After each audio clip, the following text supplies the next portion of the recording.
50% and 15%. Similar sounding numbers, but they're obviously different. And for Spain, that has become a big problem. I'll explain. The government held a survey. It was about unpaid work, routine activities like cooking, cleaning, childcare. Both men and women participated in this survey. About 50% women said they do most of the housework. What about men? 15%. It's a stark disparity, but it's not shocking. We'll tell you why, but first let's tell you what Spain is planning to do about it. They're trying to solve this old school problem with a modern day tool, an app. They're launching an app for household chores. You can divide housework among members of your family and monitor who is doing what. A lot like those expense sharing apps that we all use. Except here, men and women can log in the hours they spend doing housework. How will it help? The government says it will make the division equitable, because when you see a problem, it's hard to turn a blind eye. The idea seems interesting, but does Spain like it? The response has been mixed so far. Some people are angry and offended. The government says that's because they'll have to start doing their share of the work. Others have welcomed this app.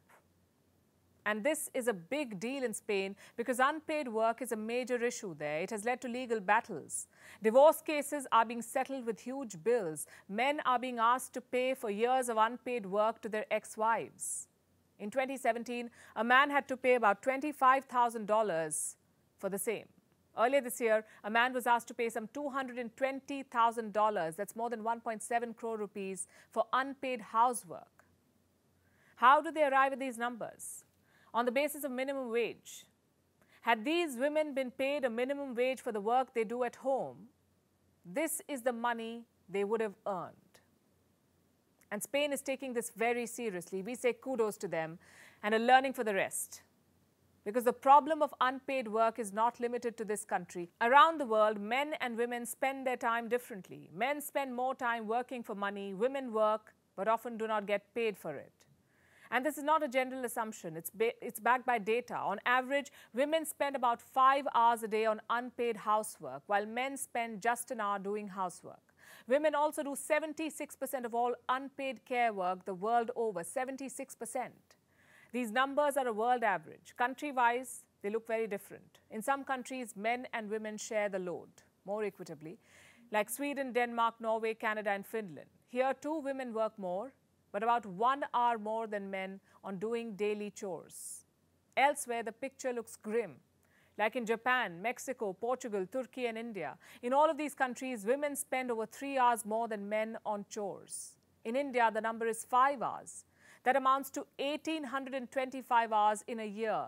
Let me repeat that. In India, women do household work for over 1,800 hours, more than men, every year. That's a lot of time and effort spent on unpaid work. And the value of this work remains largely invisible to economists. It is not part of GDP calculations. It is not used to measure economic growth. It is also difficult to value.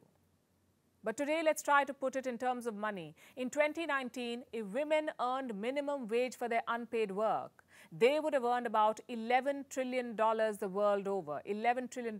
It's more money than the 50 biggest companies of the world made that year combined.